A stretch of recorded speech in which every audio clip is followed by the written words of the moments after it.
good morning to you all, and thank you for the opportunity to have me on to share a little bit about my work, of course, and for the introduction.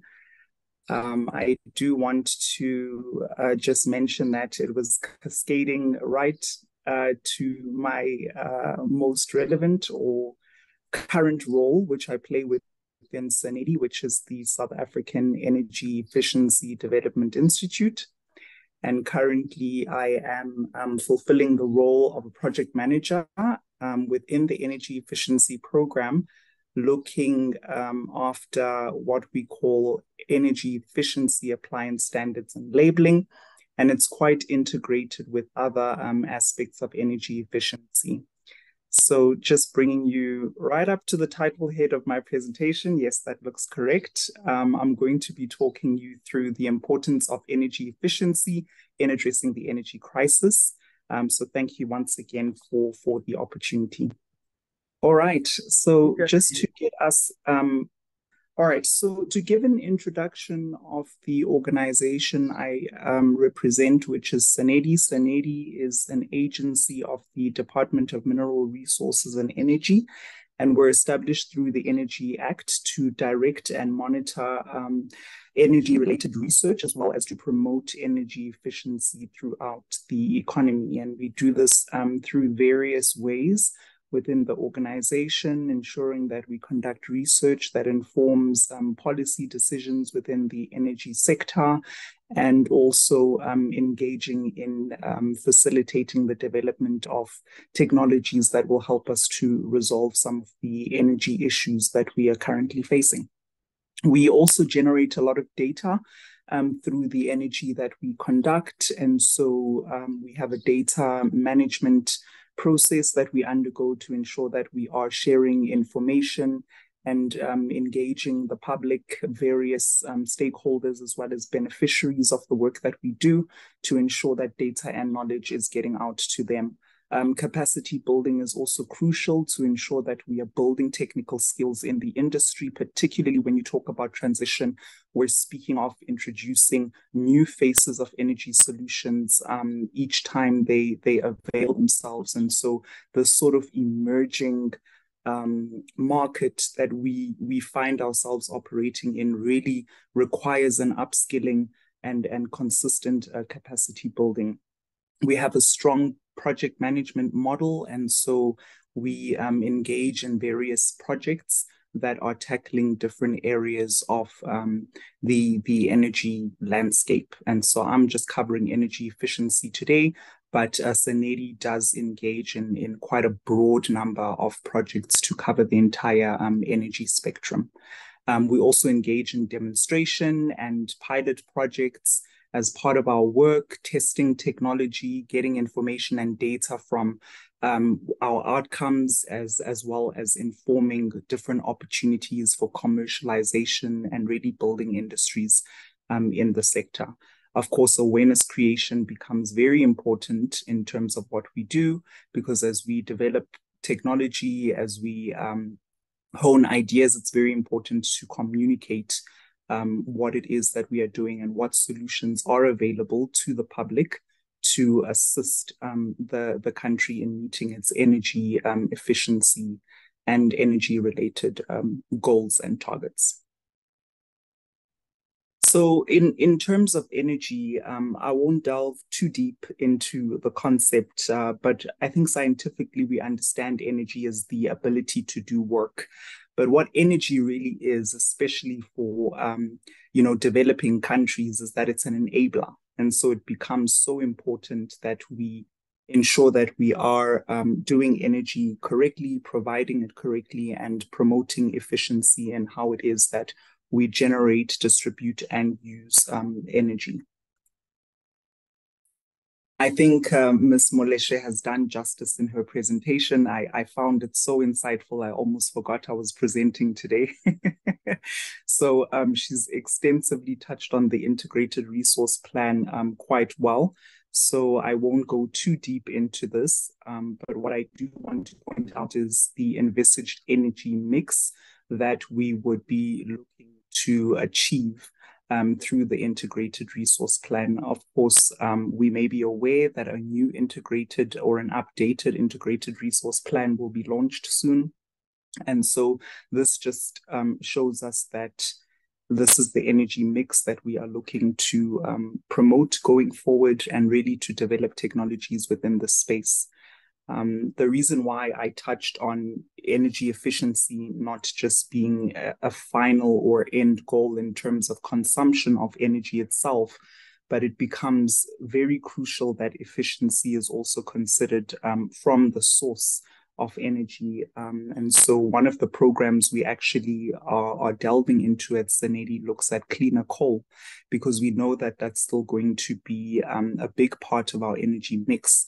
And then we are looking to explore at technologies that are going to make coal a bit more sustainable and less harmful to the environment. And so it becomes important to also look at the processing efficiency of each of these sources. Moving on to maintenance, which I think was also touched on very extensively and quite well in the previous presentation. If we are not paying attention to maintenance and scheduling time for maintenance, of course, we've experienced load shedding, so we all know how this now works, and that it ends up being at an inconvenient time, and end up being forced to shed the load in order to be able to get more energy, or electricity rather, to get around. So it's very important that we look at how we can create efficiencies in the maintenance landscape as well. Really, the legacy of inefficiencies within this area has taken away from the opportunity to channel investments towards transition and towards leapfrogging technology that can enable us to overcome some of the issues that we face today. So it becomes highly important to see how we also create efficiencies in the way that we do the operations aspect of providing energy. So just delving more into the crux of my presentation, in addition to the IRP and other national policy documents, within energy efficiency, we are led by the National Energy Efficiency Strategy, which was developed in 2005 by the Department of Mineral Resources and Energy. And they then later developed a target monitoring system to track progress of all the energy efficiency targets that are put in place. Government does have various interventions within energy efficiency that are being implemented to meet these targets, and I'll touch on some of them a bit later in my presentation. But you can already see the improvements that have been achieved since setting initial goals in 2025 over a 10-year period. We've seen 15% energy efficiency created within the industry and mining, 10% within the residential sector, 15% in commercial and public sectors, as well as 9% in transport, and even 15% in the power sector. So we do see that energy efficiency definitely has a place. Many refer to it as a first fuel or a low-hanging fruit when it comes to looking at areas and ways in which we can save energy. It really is cross-cutting. It's not just an electricity issue, and as I demonstrated earlier, that efficiency can be achieved across all sources of energy and fuels. So after the initial national energy efficiency strategy was reviewed, we have gone into what we call a post 2015 national energy efficient strategy. And I think the success of the initial document and the successful implementation of that, having met the targets I demonstrated in my previous slide, has then led government to setting more ambitious targets for what we can achieve by 2030. So we're talking about a 50% reduction in energy intensity in the public sector, a further 20% in municipalities. We're looking at a 20% reduction in energy performance of residential buildings. So that's double it in size, and also 37% reduction in the consumption of energy in the commercial sector. And lastly, 16% within manufacturing.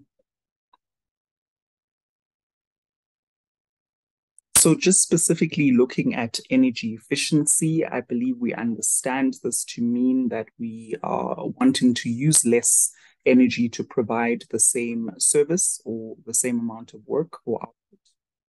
And so it becomes very important to realize that reducing the amount of energy required to provide a service is something that we need to always be striving towards if we're going to try and counter the increasing demand for electricity in the country, and hence try to alleviate the impacts of the crisis that we currently find ourselves in.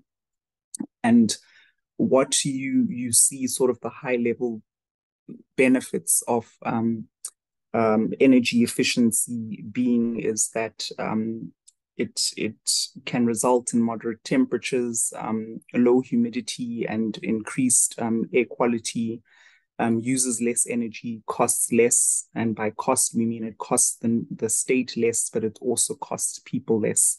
And we can meet our goals for reducing greenhouse gas emissions.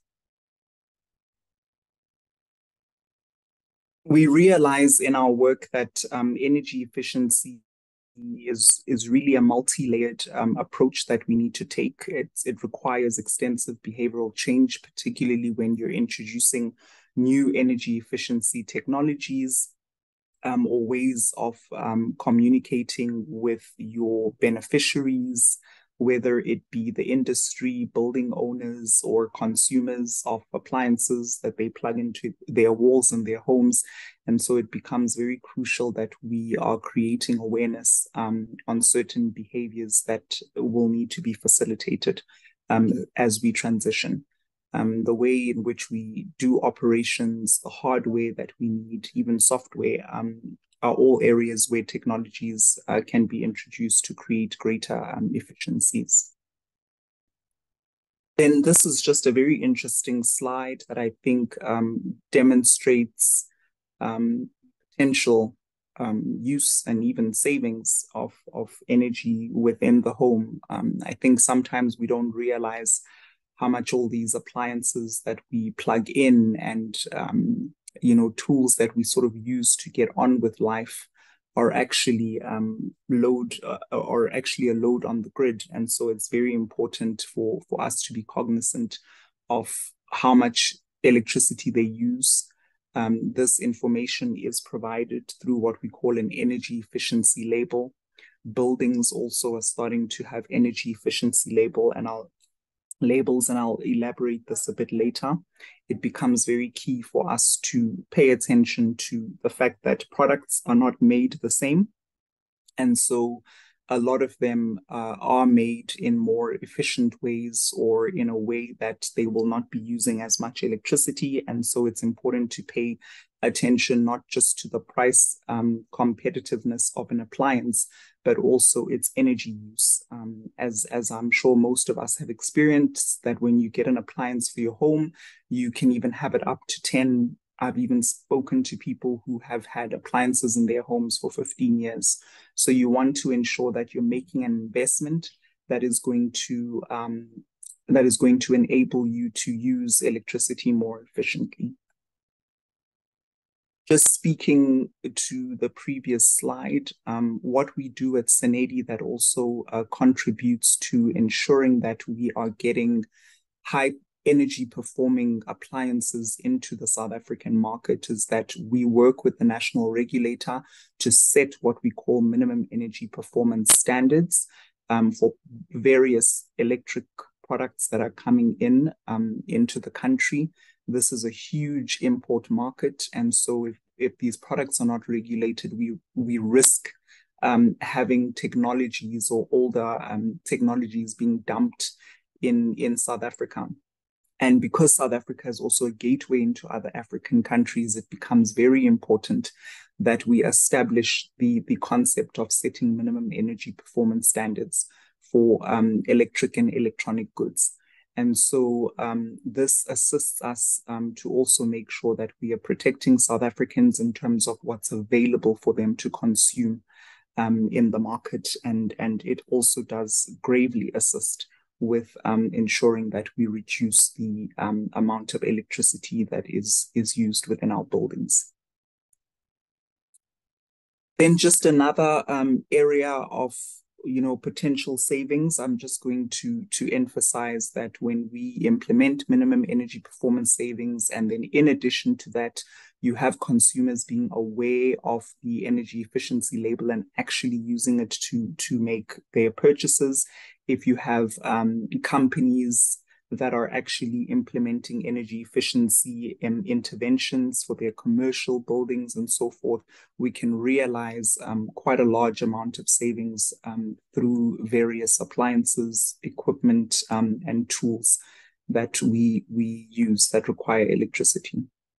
So this is just to really give you a picture of some of the electrical savings energy potential that is available from switching out to more efficient products. Eskom also has quite an extensive awareness creation program. So we've also put that in the forefront because I think they're doing a lot of work in this area. So we complement this work and try not to duplicate it. That's why I've just sort of highlighted these slides here to show you the type of awareness that is being created already by government to help South Africans be able to buy into some of the smarter and more energy efficiency technologies for their homes, for their businesses, etc., because this all makes a difference. And I think the power is in numbers. So the more people and businesses we can get to buy into the energy efficiency programs that we run, the greater of energy savings that we get out of our work. So looking specifically into Sanedi, currently, these are some of the energy efficiency projects that we have running. I've mentioned that we are implementing the energy efficiency appliance standards and labeling program. We've got the energy efficiency 12L tax incentive. We also look at energy performance certificates for buildings, cool surfaces, exco markets, as well as industrial energy efficiency projects. So I'll just delve into a few. Standards and labeling for appliances is a project that I am directly responsible for. On the right of your screen, you see the energy label that I alluded to earlier. We're currently in the process of reviewing this label, and it's going under a redesign and will be launched to South Africans before the end of the year. We will do it on a product by product rollout. Currently, we are starting with refrigerants and air conditioners. So the revision we are looking to do is to take the model to a simple A to G rating as opposed to the A triple plus to D that you do see on your screen. This is just so that we are able to harmonize the various labels that are available for different products. We've also been approached by the SADC region to have the South African label adopted for other countries within the SADC region. The program we've been running is about 12 years mature, and we've learned a number of lessons to be able to help other African countries adopt the label. We're also trying to promote this work as part of the intercontinental trading policies that are strongly being implemented. And so it becomes very important that we harmonize standards and we harmonize the tools that we use to communicate energy consumption to Africans. So in addition to the products that I had shown you that we had minimum energy performance standards for in the last year, we've also gone through an expansion of the program to include electric motors limited to 0.7 to 375 kilowatts. We've also partnered with the Collaborative Label and Standards program, which is an international program, and they have introduced water and energy efficiency labeling standards. So that will look at taps, that will look at shower heads, as well as appliances that use both electricity and water. So that's a great integration opportunity there, because water and energy are really two sides of the same coin. And so we also expanded to creating minimum energy performance standards for electronic displays, so your televisions. You'll very soon see labels being available for televisions and computer monitors in the country as well. And then street lighting is another project that is closely linked to the DMRE's energy efficiency demand side management program for municipalities. And we've just completed a cost benefit analysis and drafted minimum energy performance standards that we've recommended to government to strengthen this area. Another project that I'll touch on is cool surfaces. We're also implementing this project at Sanedi. The concept is really one of an environmental friendly thermal cool surface paint, which reflects the sun's rays, reducing heat entering your structures, your buildings. And this has huge benefits and implications. Particularly in communities where housing is not properly insulated, it becomes a very key safety aspect as well. But more on the energy side is that it assists, this type of technology assists to ensure that it keeps the building cool. And then you aren't needing an energy demand to go towards cooling or electrical cooling within the building. So the DMRE has also launched its national cooling plan in April of this year. So this type of technology becomes a crucial part of the implementation of the national cooling plan. The 12L tax incentive, which I also touched on earlier, Sanedi plays a critical role as part of this project, and we are facilitating the incentive claimant to the issuing of 12L tax incentives. It's basically a kickback for businesses that install or implement energy efficient interventions into their buildings. Then energy performance certificates, which is very closely related to appliances, except here we are looking at the entire building as a whole. There's an audit process that goes through a building, and you are given recommendations on how you can improve the energy efficiency of your building. This is a regulation that's also been put out by government as part of their energy efficiency strategy. Once you have a certificate, you then display it. And I think it's very nice to see how much or how well or not that you would be performing in terms of your energy consumption. And so this is always a way to encourage businesses to improve. And obviously, then there are incentive opportunities as they do that. But more so, it assists us in meeting those targets, as I reflected earlier, are being met, I think even exceeded. And so hence we have put forward more ambitious targets going towards 2030.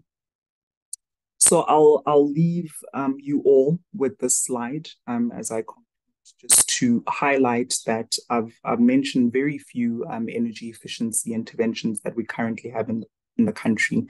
There's lots more, and I think there's still opportunity to exploit more energy efficiency technologies and solutions. But really, energy efficiency has a potential of reducing energy consumption by 30%. It is indeed a low-hanging fruit, and it is something that should be closely paid we should pay close attention to this and really incorporate it into the broader strategy of saving energy. It's equally as important as producing cleaner sources of energy. Thank you so much for your time.